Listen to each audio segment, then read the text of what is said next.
Hello everyone. Um, I'm making this video because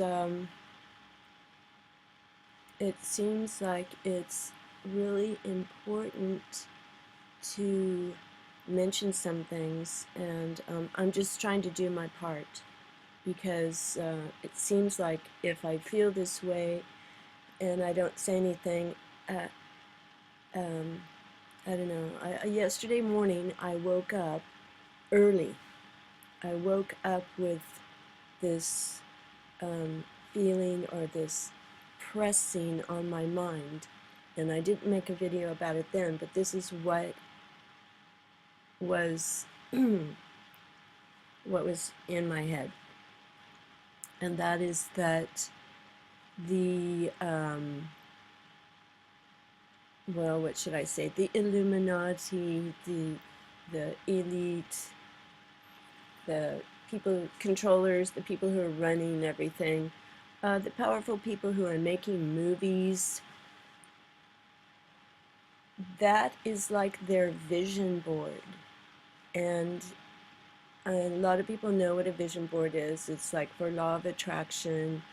You make a board, you put anything on there that you want to have happen in your life. You put pictures of people laughing, people with money, people with a partner, getting married or whatever, all these happy trips, cars, whatever, and then that magically is attracted into a person's life. And I don't even have a vision board because I'm not diligent enough or strong enough, or I don't take enough action or something like that. Maybe more things would happen in my life if I made a vision board. But what was pressing on my mind when I woke up is that movies are the Illuminati's vision board. And when we go to the movies, we're watching what they want to have happen, and by us watching, it engages their goal. We put our power into their goal, and all of our mental energy, and we are using our power for them to accomplish their goal, and we just get all caught up in it, and that's why we shouldn't go to the movies anymore. So I don't think anybody, this is just natural. Everybody knows that everything is consciousness. Everything happens inside our dark brain. Every light we see is we experience it inside our dark brain, even though it doesn't seem like that. So this video that I have here, I watched it last night, and I guess a lot of people have seen it already, but and it's this person made it, and thank you very much. I hope they don't mind if I use it, but I don't know where everyone finds or how they put together their videos, but this is going beyond the beyond. Look at this family. Okay, I'm just gonna tap it forward a little bit, see if it will go, and show you this family. Okay, I won't really. Amazed at the strength that Grace's parents showed. They say it is Grace who is guiding them through these difficult days. Here's our conversation. Tonight we honor Grace. We will remember her.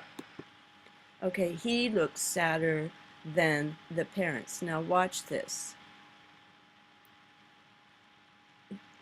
These parents are laughing when they first get on camera.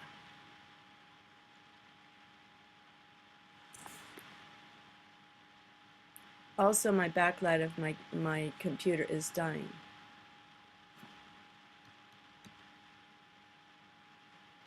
Oh, it's going crazy.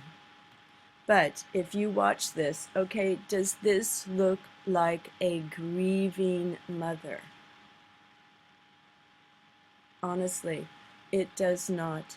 And when I think about my own life, I could barely talk about my cat when my cat died.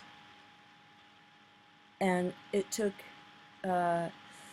it it takes so much time. Grief is an all-consuming thing. This is like Stepford Village, all these people. They're either um, uh,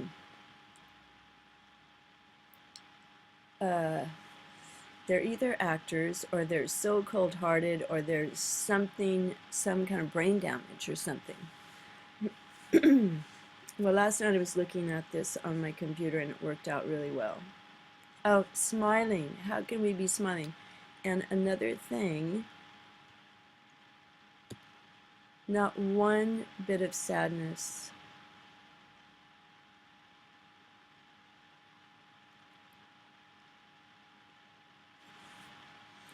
Okay, if you watch this whole thing, this whole film, you're going to notice a pattern. And the pattern is the way they talk about the kids. The kids, they talk about, they use little details. Little details like, oh, she loved to wear bubblegum pink bows in her hair. Or another little girl in another video somewhere, she was going to get cowboy boots for Christmas. They use these storytelling details. Another one was he loved to go down to the local coffee shop, and then he named the name of the coffee shop, and he loved to order this kind of coffee and a bagel, and these little details. And I think there's something really manipulative about using those kinds of details. I'm not really sure. It might be an NLP thing. But also, she talks, this mother here talks about her daughter having her birthday in November. But was her birthday in November? Here, it says her birthday was in December. So there are so many things that are wrong and mistaken. It's like this is a confusing, chaotic, mixed up, cognitive dissonance kind of situation.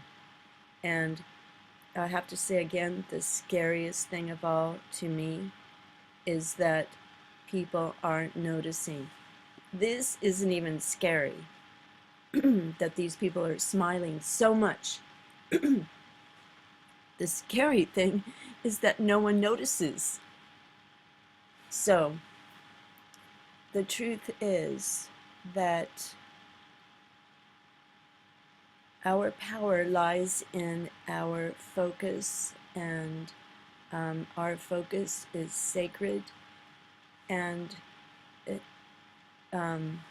it could be by design of the controllers, movie makers, the elite, whoever they are, to distract people with so much obvious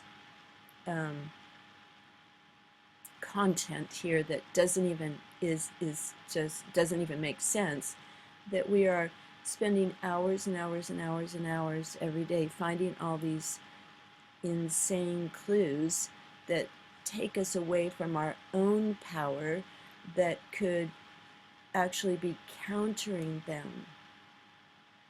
So I'm as fascinated by this as anyone, you know. And I also found out that Grace is the niece of the American, I mean not American, of the Association of Tennis Players, who made over $2 million a year. Well-connected little girl. She's the great niece of a fire chief. She's the niece of a Morgan Stanley analyst. But what do these people do? I don't know. It's just, and throughout this movie, they go on, oh, Vicky loved green, so we're all wearing green, but no one is grief stricken. After a few days, you can look like this. I cried at Beauty and the Beast, and it's an anime, it's a cartoon.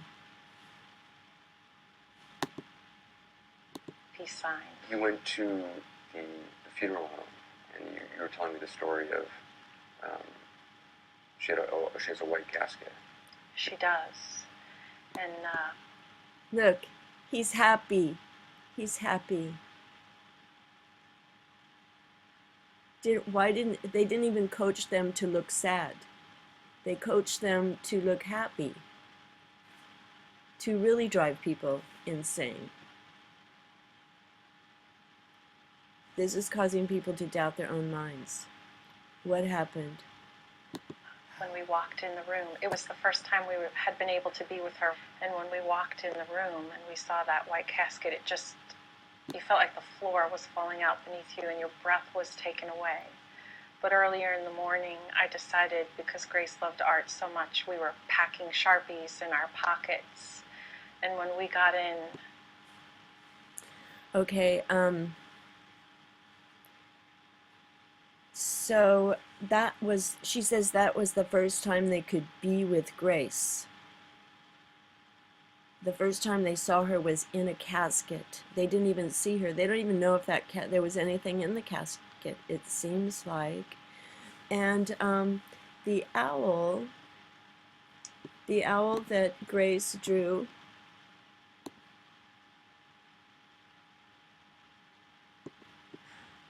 oh, there's so much more. So much more.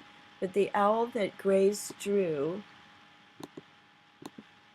you know, just wondering, is that really the owl of a 6-year-old? Because I found a blog somewhere and it showed the owl, and that owl looks so, the wings are so symmetrical. I wonder if a 6-year-old could draw an owl like that. And also, that owl is like a giant Moloch. If you look at the bottom, the horizon, it's mountains and little trees down there. It's like this giant, giant, giant owl overlooking the whole, you know, the whole landscape. It's huge, and it does look symbolic. And then another thing is, if you look up Robert Lanza,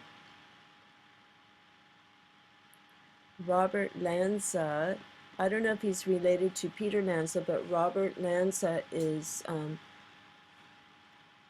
into the transhumanism. He's doctor, and you know, we can go anywhere with this because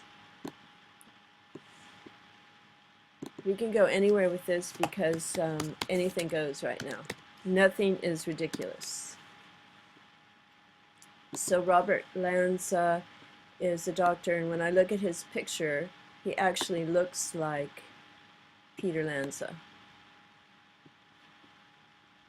Do pictures.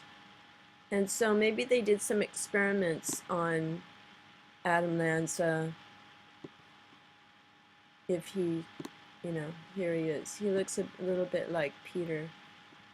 And if you watch him on some videos on YouTube, he is really not easy to understand. And he talks about what we already know. He talks about consciousness being inside your head, and what everyone needs to really think about, you know, it is connected to this in a weird way, and that is that the transhumanists are planning to work with human minds. So creating self-assembly molecular chips. They're going to get into your heads. Anyway, God bless everyone.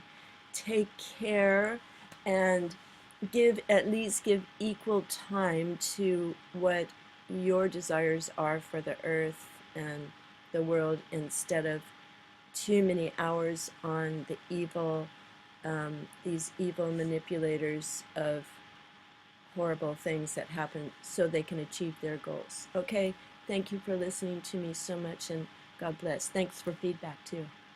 Bye for now.